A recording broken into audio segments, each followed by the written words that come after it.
Hello everyone, this is Ariane Arsenault at La Fille de la Mer Handmade Soaps. Today, it's been such a long time. Oh my goodness, I haven't been on YouTube much. I do post on social media, but my summers are so busy because it's our touristic season and we have lots of foot traffic coming in and out of the shop.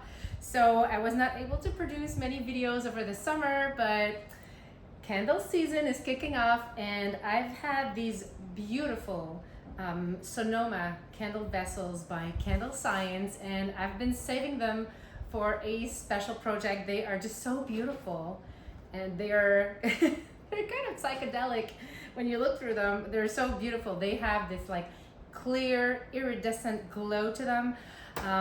So yes, I wanted to make these candles with you and share my process. And if you would like to buy any of the supplies mentioned in this video, I will leave all of the links down below.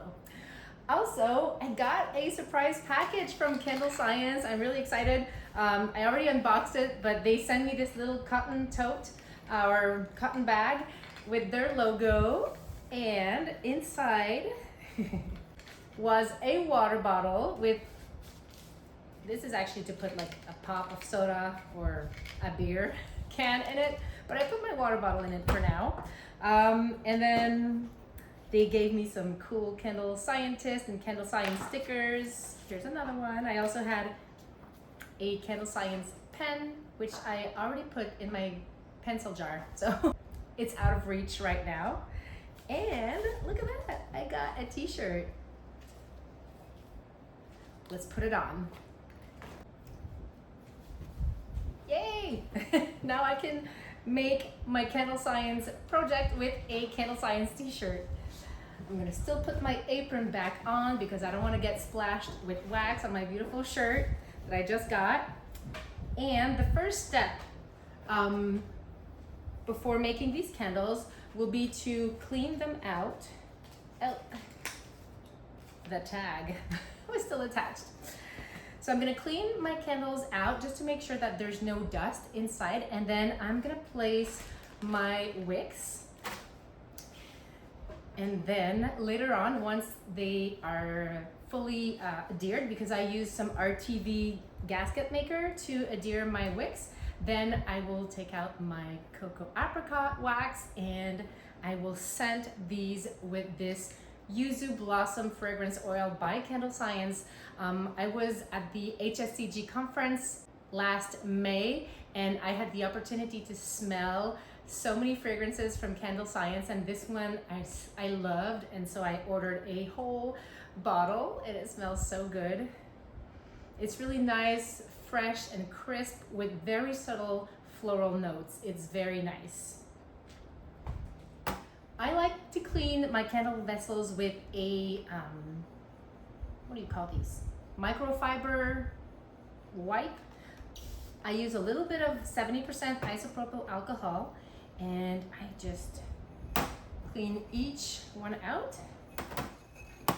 And voila, all of them are really nice and clean now. You can see that I picked up a few pieces of dust. This is why I always clean my vessels. They come in cardboard boxes. So of course, during the shipping, things move around and sometimes you have some dust. And now look at how clear these are. They're really nice. If you ever get a candle in one of these jars, once you're done burning your candle, save it. This is a beautiful jar that can be reused around the house. It can be used to make another candle, or it can become a pencil jar. It can become a cotton ball jar. They also come with these beautiful bamboo lids. So then you have a jar with a lid that you can reuse at home for whatever you need it for. This is the silicone that I use to adhere my wicks. It is called RTV, and this one is the clear. I like to use the clear because when you have clear vessels, it doesn't show as much as the red one. And even though you do apply a warning label on top, sometimes the clear vessels, you can kind of see like the red silicone, like kind of like make a reflection around. So I prefer this one. I'm gonna take my wicks and I use a metal straw and I insert my wick into it. And I have these little I don't know what they're called, but I rewind the silicone as I use it, so it's easier to handle. Always have a piece of paper towel ready in case you have extra silicone. Just place it underneath.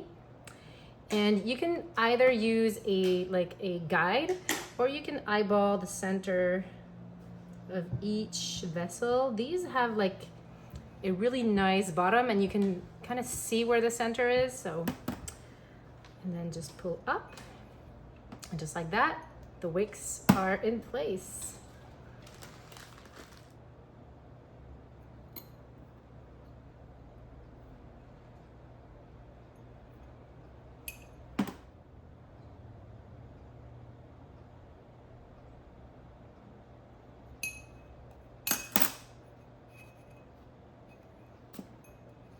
Voila, all the wicks are adhered to the vessels. Now I need to let this silicone cure and dry completely. So I will leave these overnight, and I will make the candles on another day, and we'll be right back with you. And I am back with my vessels ready to be filled. I used Candle Science's wick bars to center my wicks, or actually not center them because they're already centered from the bottom, but to like secure them in place. And now I'm gonna place each of my vessels one by one on a little scale to make sure that I fill them equally, all of the batch. I have my warm wax right here, and I will be adding the fragrance oil. And as I showed you at the beginning of the video, the fragrance oil I am using today is called Yuzu Blossom. I'm still looking for a name for the candle. I don't think I'm gonna call it Yuzu Blossom. I want it to be something island-like. So I'm open to suggestions.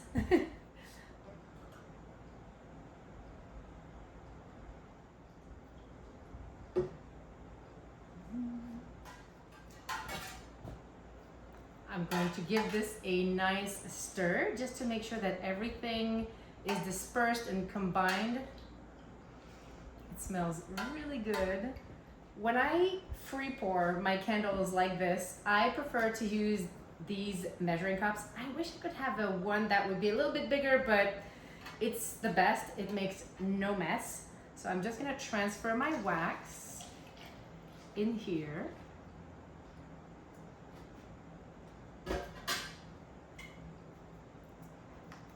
Tare my scale to make sure that I'm at 0, and pour.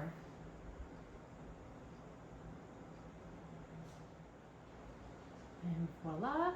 And these jars are called the Prism Sonoma. They are available in other colors. And I find that the perfect fill is 280 grams. Do the math if you if you work in ounces. Sorry, I'm Canadian, so.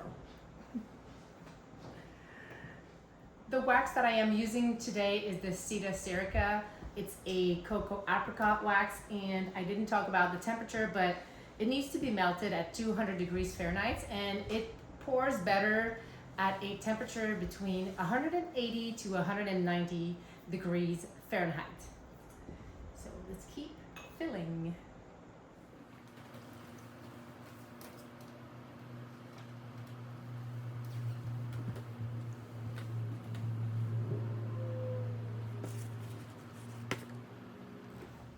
Let's remove the wick bars, and we're gonna just gently reheat the top.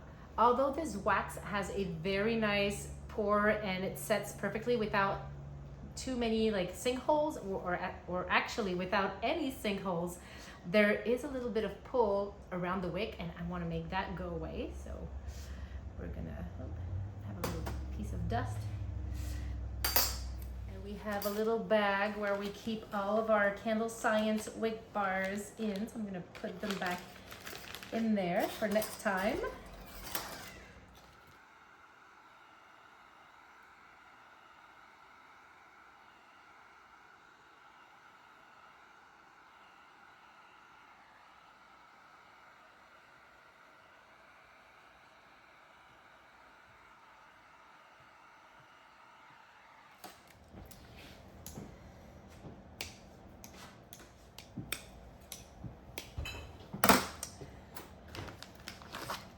And all that is left to do is to add the beautiful bamboo lids. I really like these lids. They fit so well and they pair so great with these vessels.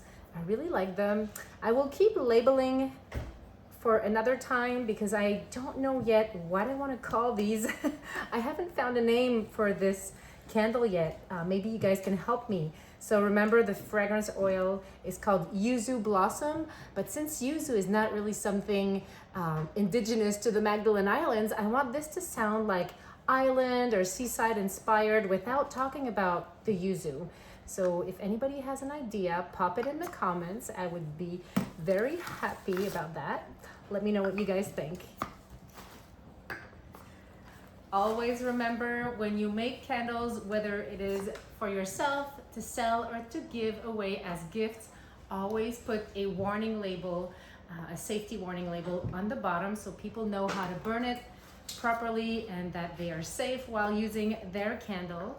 Also, before making your own candles, if you're not a candle maker already, you also need to follow safety guidelines.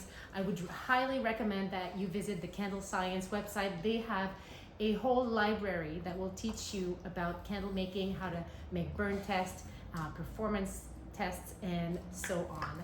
So thank you so much for watching, and I will see you guys very soon. If you have any questions, I have a comment section down below that I love reading and answering, so feel free. And when I have a little extra time between work and the kids, I'm happy to do so and help people. And yeah, until next time, have fun, stay safe, and I'll see you guys very soon.